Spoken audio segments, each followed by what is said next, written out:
What up, people? Welcome to another episode of the MySpace Effect, building influence and impact. I'm back, like Michael Jordan, I'm back. I had to take a little break last week because I had so much going on and I just needed it. And part of me was going to be like, you know what, I ain't recording nothing else until I feel better. But, thankfully I have some accountability. And I know that even though I'm dealing with this stage that most people don't really talk much about, which is this stage of transition, this transitory stage, I understand that sometimes the greatest lessons, wisdom that can be shared is while you in the fire versus when you get out.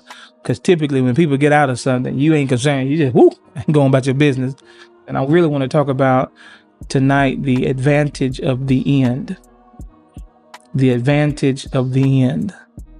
Hang out with me, and I think it's going to be really insightful. I'm going to be a little bit of transparent tonight on this, so thank you for tuning in. Let's get it. Sit back, relax, enjoy the music, and welcome to my space. Welcome to my space. You did not have to come by, but you came by anyway. Welcome to I guess let me give a plug on this too. I do a Sunday morning reset at 8 a.m. on my ministry channel, Herschel and Peters Ministries, 8 a.m. I'm not going to say every Sunday morning. I'm trying to do it. But 8 a.m. Central Standard Time. It's called Reset. I think it'd be good, for you to tune in if you want to reset every week, just to get some clarity from a biblical perspective. So if you want to check that out, cool. It's more biblical, more spiritual in the sense. While I utilize faith in this particular leadership podcast, I do the best I can not to make it into a Bible. Because I want to reach more of a broader crowd, you know what I'm saying, in a sense. But if you want some churchiness and stuff, you're going over there to that channel. And I promise you, watch this. But with all that being said, the last time I did an 8 a.m. reset, I talked about necessary endings for new beginnings. And then I went down through some scriptures and some biblical, practical ways that why endings are necessary for new beginnings. Everybody loves beginnings. The start of a relationship, the first day on the job, the excitement of new opportunities. But Ecclesiastes 7:8 says, the end is better. You know why? Because at the end, you know what you really got. See, at the beginning of anything, whether it's a relationship, a job, a new project, you only have expectations. That's what you have. And then at the end of it, you have experience. What happens is that the end of a thing exposes the reality of what you actually received. If you just look and really examine closely, you'll get truth, you get lessons, you get closure, and many times you'll get perspective. So I'll give an example, like relationships. People go through relationships all the time, dating, relationships, even friendships, whatever the ship is. At the end of a relationship, what you'll discover is if it built you, broke you, or taught you something about yourself. And that is why patience gives the advantage. You'll know what you really have. You'll know who that person really is. You know if that job was worth your time or just a paycheck. You'll know if the opportunity was preparation or a distraction. That's what the ending exposes, the truth. And truth is always more valuable than hype. Always. When you think about it, the end of a relationship, you see the real fruit. The real fruit. Did it grow you or did it drain you? You'll know if it pushed you forward or just kept you stuck. The point that I'm trying to make is ultimately is that endings give you clarity you never had at the beginning. That's what they do.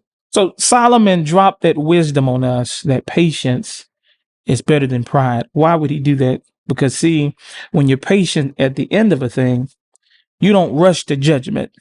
You don't move prematurely.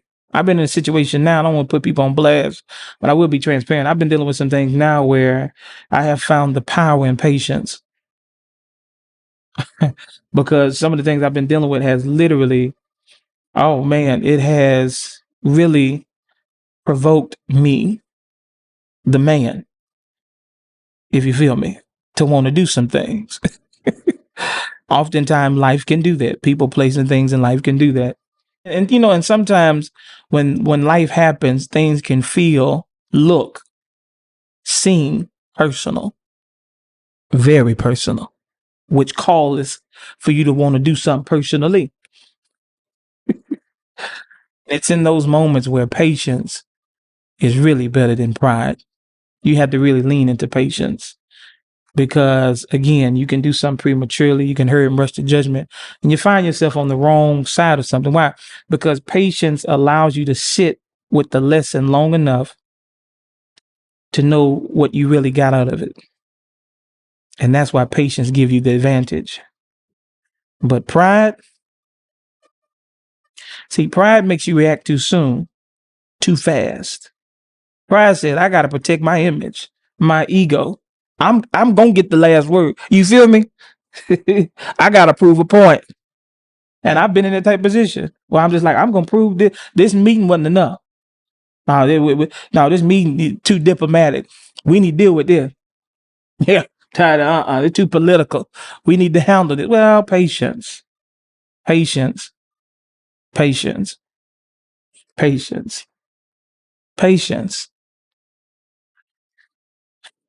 When you move in pride, you end up missing what God was trying to show you in the ending. And sometimes you even block him from working on your behalf because you stepped in too early. That's why sometimes I tell people often, just because something includes you, don't mean it's absolutely about you. You have to have a level of discernment or ability to see a distinction between the two. That's where patience comes in as an advantage. That's what it comes in at an advantage. I'm trying to keep this in a general sense because I want this to be able to apply in a broad sense to any and everybody. I don't want to make it a personal thing because it's easy to do that. Easy to call out names and try to criticize and it may be valid. But see, as I shared before, I want lessons to be learned even in the fire. That requires patience and maturity. All this stuff I've been talking about over these last 8 going on 9 episodes. Practicing what I've been giving y'all because you want to be different. Leaders are called to be different, not like everybody else. Not like everybody else. So one would ask, why does endings matter for new beginnings? Well, it's because they lead to better beginnings. God often closes a door not to punish you, but to position you. When you endure the ending with patience instead of pride, you walk away with wisdom, with experience, and with clarity. That makes your next beginning stronger. I often tell people your season of next is predicated to your faithfulness to now. Because if you are faithful into utilizing wisdom and patience and all of these virtues that really pulls on one's character, that it opens up an opportunity for your season of next. And as leaders, that's something to look forward to. Really, from a biblical capacity, that's what the Bible calls due season. In Galatians 6:9, but I'm going to leave that alone because, again, I'm trying to have a Bible study. You think about how many times a bad ending, whether it's a breakup, a layoff, a failed idea, actually sets you up for something greater. Just think about that. And if you can't think of a time, this is an opportunity for you to be exposed to a time like that by utilizing what we're talking about tonight. You wouldn't be who you are right now without those endings. Plain and simple. So sometimes what we have to do is stop fighting endings and learn to value them. Because sometimes the end is the very thing God uses to reset you for what's next. So here's something I want you to think about this week. What has ended in your life recently? Instead of only mourning, ask yourself, what did that ending reveal that the beginning couldn't?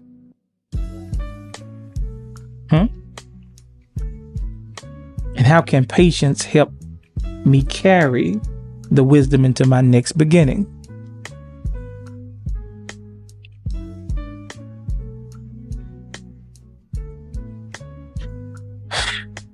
In God's eyes, endings aren't wasted.